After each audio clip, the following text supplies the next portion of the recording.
सबका जय मसीह की। प्रिय भाई बहनों, अगर आप जीवन में स्वस्थ रहना चाहते हैं, सुख चाहते हैं, शांति चाहते हैं, उद्धार चाहते हैं, अनंत जीवन चाहते हैं, तो प्रियो आज के वचन को हृदय से सुने। परमेश्वर के वचन को सच्चे मन से ग्रहण करें। परमेश्वर का वचन प्रियो वो जीवन है। जो परमेश्वर के वचन को स्मरण करेगा उसको परमेश्वर जीवन देगा। इसलिए प्रिय साथियों, आए हम आज वचन के द्वारा देखेंगे कि कौन सा ऐसा वचन है जो जीवन में हर दुख बीमारी से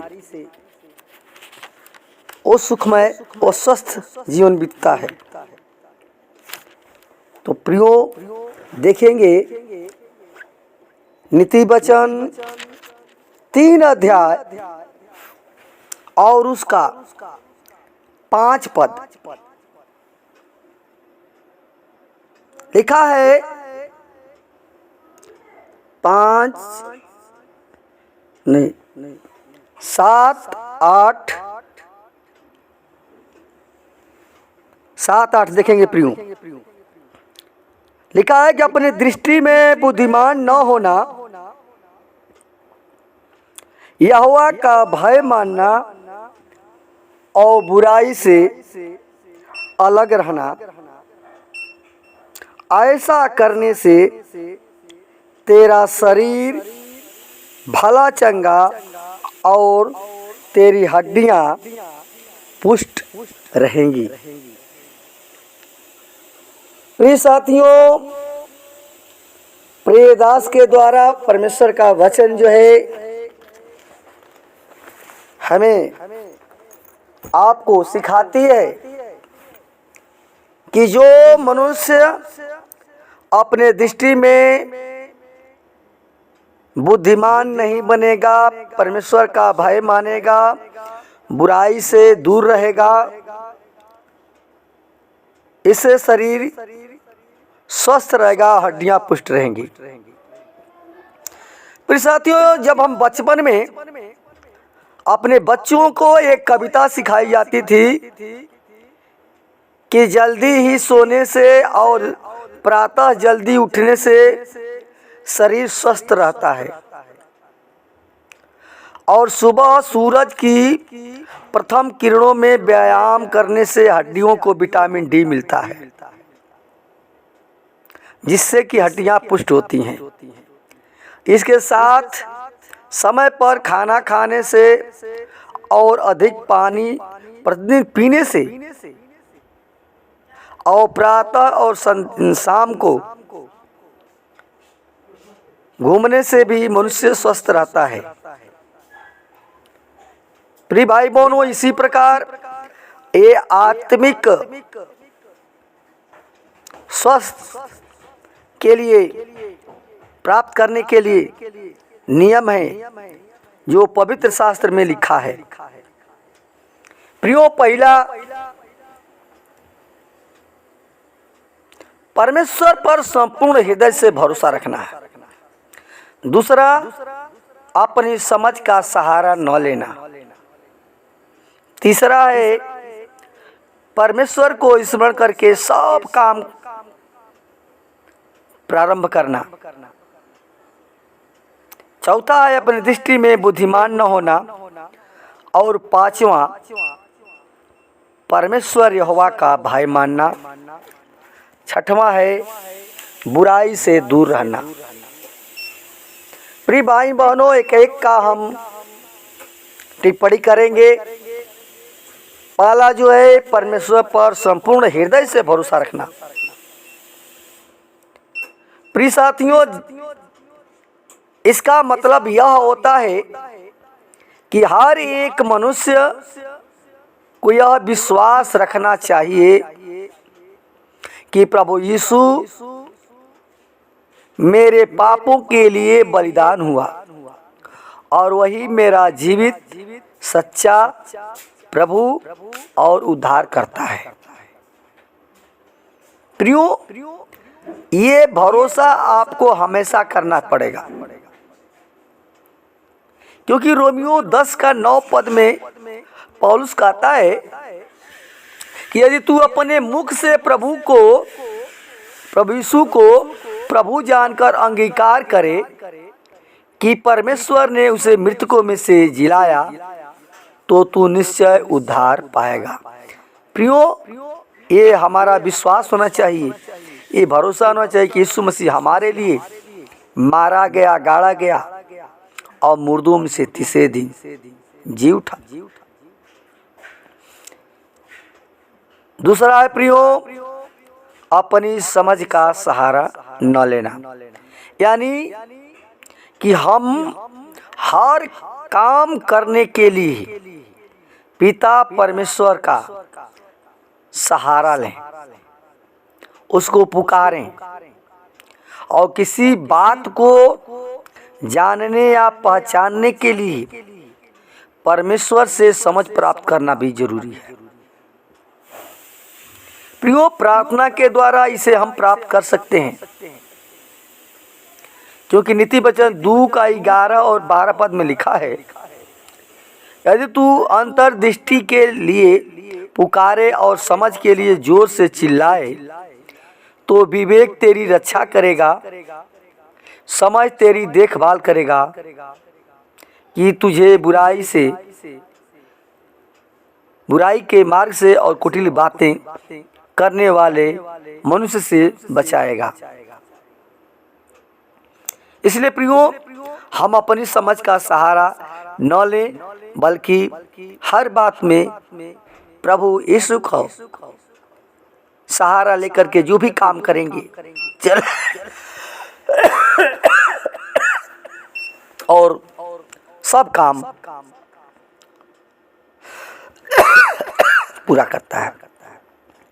और तीसरा है इसी को स्मरण करके सब काम करना, यानी किसी भी कार्य को करने से पहले पहला स्थान परमेश्वर को देना चाहिए। और जिसने आपको हमको बनाया है, हर काम का आरंभ यीशु मसीह के नाम से करना चाहिए। यीशु के नाम से करेंगे वो काम सफल होगा, क्योंकि कुलसियों 1 का 17 में लिखा है, वही सब वस्तुओं में प्रथम है और सब वस्तुएं उसी में स्थिर हैं। प्रियो, सब कुछ यीशु मसीह के द्वारा उत्पन्न हुआ और केवल यीशु नाम में वह सामर्थ्य है जो हमें सफलता प्रदान करती है, वही कठिन कार्य को सरल बना देता है।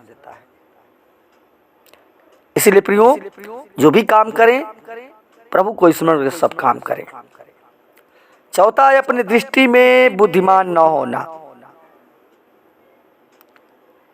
अपनी दृष्टि में बुद्धिमान न होना, यानी हर एक मनुष्य को बुद्धि देने वाला परमेश्वर है और परमेश्वर से जो बुद्धि मांगता है उसे वह अपनी बुद्धि देता है, क्योंकि उसका वचन कहता है भजन संहिता 32 का 8 में कि मैं तुझे बुद्धि दूंगा और जिस मार्ग में तुझे चलना है उसमें तेरी अगुवाई करूंगा।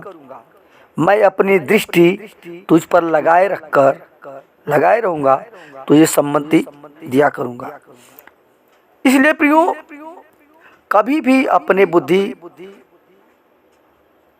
का सहारा न लें, न बुद्धिमान बने, बल्कि हर बातों में परमेश्वर से बुद्धि मांगे, वो हमें अच्छा बुद्धि देता है, अच्छा ज्ञान देता है, हर बातों से हमें निकालता है।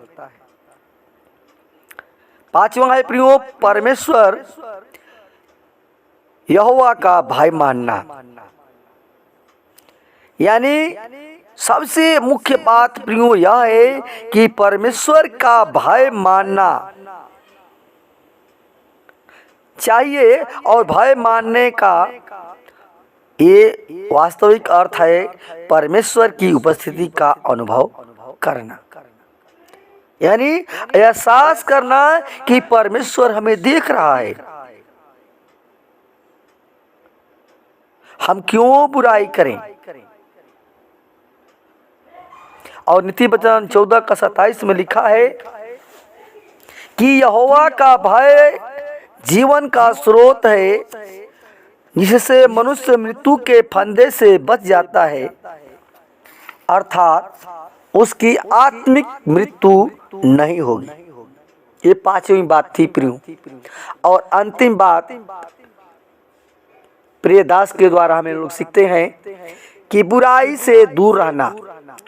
हमारा परमेश्वर प्रियो इतना पवित्र है कि वह बुराई को देख नहीं सकता है, वह बुराई से बहुत घृणा करता है, और खास तौर से वह बुराई करने वालों से मुंह मोड़ लेता है जो बुराई करता है। क्योंकि बाइबल में हबक्कुक 1:13 में लिखा है, तेरी आंखें ऐसी शुद्ध हैं कि तू बुराई को देख नहीं सकता और तू न दूसरता पर दृष्टि कर सकता है। प्रिय भाई बहनों, हम बुराई को त्याग कर प्रभु यीशु मसीह अपने जीवन में ग्रहण कर लें, जिससे आपकी आत्मा स्वस्थ और भला चंगा रहे और परमेश्वर के पास रहे। प्रियो, परमेश्वर आपसे प्रेम करता है, इसलिए परमेश्वर का भय माने, उसके वचन के अनुसार चलें, जो भी काम करें यीशु मसीह के नाम से करें, उसको हमेशा हर जगह हर समय उसको याद करेंगे। प्रियो, परमेश्वर हमें बुद्धि देगा, ज्ञान देगा, समझ देगा, स्वस्थ करेगा, कोई बीमारी आपके पास नहीं आने देगा। इसलिए प्रियो, परमेश्वर के इस वचन के द्वारा परमेश्वर का आशीर्वाद करें। आमीन।